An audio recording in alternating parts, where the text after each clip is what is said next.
Les BRIC discuteront de l'utilisation accélérée des monnaies locales lors du sommet. Le groupe des BRIC, composé de nations émergentes, discutera de l'approfondissement de l'utilisation des monnaies locales dans les échanges commerciaux entre les États membres lors d'un sommet en Afrique du Sud la semaine prochaine, a déclaré l'ambassadeur du pays auprès du bloc.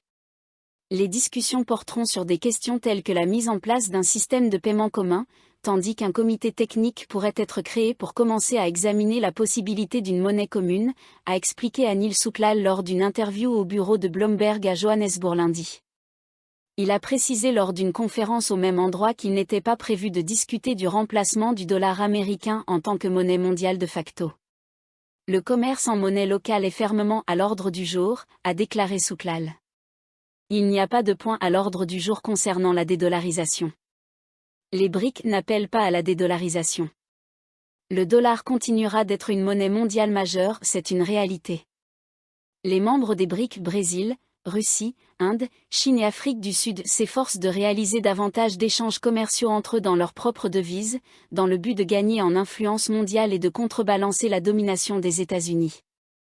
La nouvelle banque de développement, créée par les BRIC, a pour objectif de réaliser un tiers de ses prêts en monnaie locale d'ici 2026. Le directeur financier de la banque, Leslie Masdorp, a déclaré le mois dernier que la création par les BRIC d'une monnaie commune pour concurrencer le dollar est une ambition à moyen ou long terme. Le sommet des dirigeants des BRIC se tiendra du 22 au 24 août à Johannesburg, où ils discuteront de l'opportunité d'admettre de nouvelles nations au sein du bloc.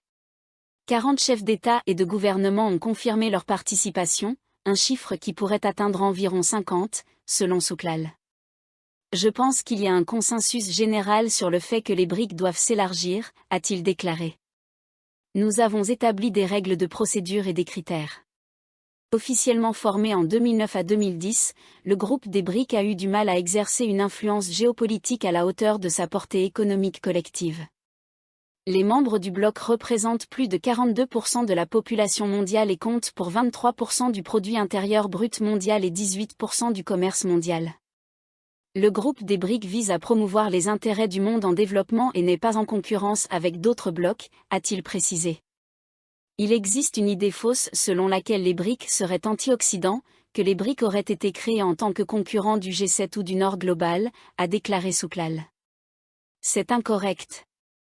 Ce que nous cherchons, c'est à faire avancer l'agenda du Sud global et à construire une architecture mondiale plus inclusive, représentative, juste et équitable.